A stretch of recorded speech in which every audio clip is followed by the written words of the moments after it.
हम पहुंचे हैं लखनऊ की माटी की धरती पर और एक हमारे बीच हमारे युवा है जो डांस से बहुत प्रेरित है और काफ़ी उन्होंने नाम भी कमाया है।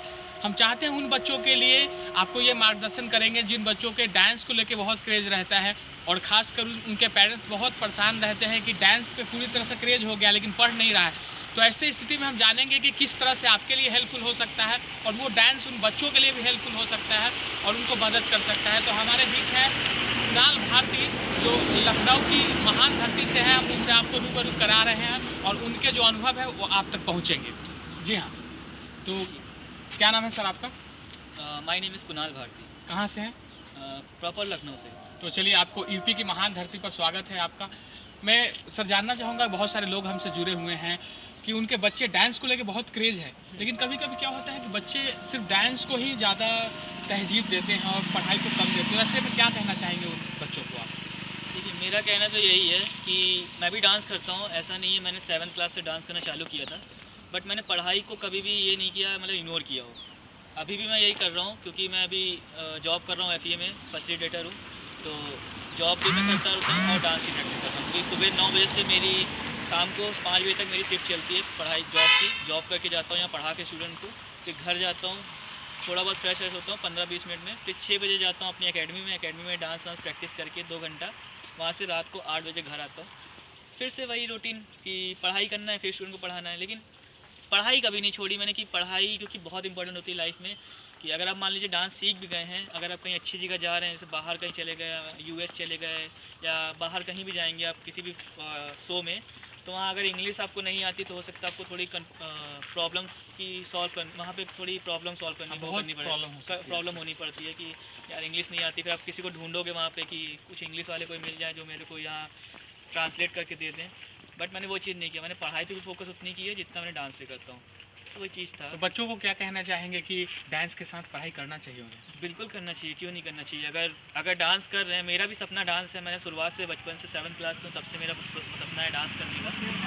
मैंने डांस अभी तक नहीं छोड़ा है। जब तक मैं डांस मतलब मेरे को एक कोरियोग्राफर बनना है बॉलीवुड में, कि एक कोरियोग्राफर बनने का भी सपना था कि कोरियोग्राफर बन जाऊँगा।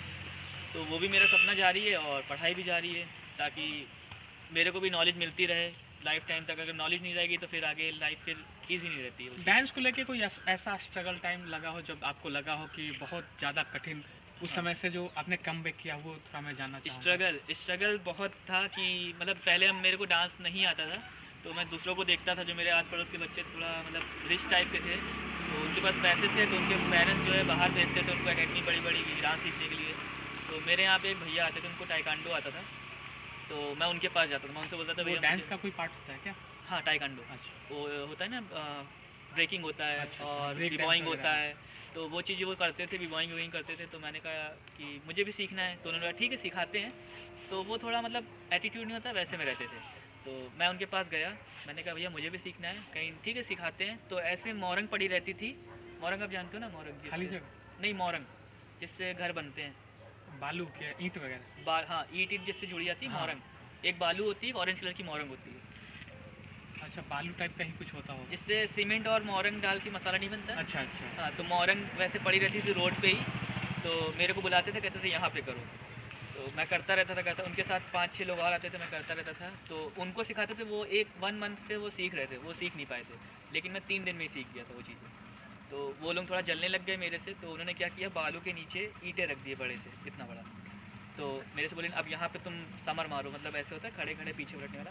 तो समर मारने की उन्होंने मुझसे कहा, तो मैंने समर मारा, लेकिन वो ईंटा था, तो मेरा ये राइट हैंड का जो टो है वो टूट गया था पूरा। तो बहुत ज़्यादा दर्द हुआ। तो फिर बोलने लगे अब डांस नहीं करेगा। वो लोग यही चाहते थे कुछ ना कुछ हो जाए, तो मैंने कहा तब भी छोड़ा नहीं। मैं 1 महीने 2 महीना मेरे को लगा ठीक होने में, फिर मैं गया वहाँ पर, फिर सीखना चालू किया।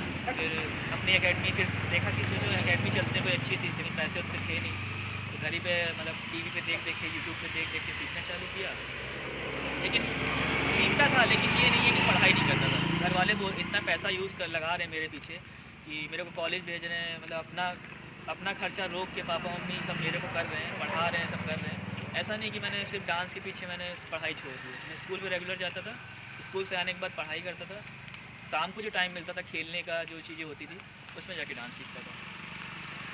तो हम सभी लोग की तरफ ढेर सारी शुभकामनाएं हैं सर को कि बहुत जल्दी कोरियोग्राफर बन के दुनिया के अंदर छा जाएं। और उन तमाम माताओं से कहना चाहूँगा, उनके पेरेंट्स से कहना चाहूँगा कि अगर आपके बच्चे डांस सीखना चाहते हैं तो उन्हें प्रमोट करें, सपोर्ट करें। और उन बच्चों को भी कहना चाहूँगा कि अगर आप डांस सीखने के लिए प्रेरित है करते हैं तो कीजिए, लेकिन उसके साथ जैसे कि अभी कुणाल भारती जी ने बताया कि डांस के साथ पढ़ाई उन्होंने कभी नहीं छोड़ा, क्योंकि ये भी एक मार्ग है आपको आगे जाने का। क्योंकि इन सब चीज़ों का जब एक मिक्सअप होता है, जब आप आगे जाते हैं तो सब चीज़ें एक साथ आपको मिलेंगी और ये सब चीज़ों का महत्व हो जाता है। तो मैं चाहूँगा इनके ढेर सारी शुभकामनाओं के साथ पेरेंट्स को भी और बच्चों को भी कि आप इन मार्गदर्शन को अपनाएं और इनके अनुभव को भी, और साथ में जब समय मिलेगा तो इनके डांस से हम आपको रूबरू कराएंगे। धन्यवाद, शुक्रिया, नमस्कार।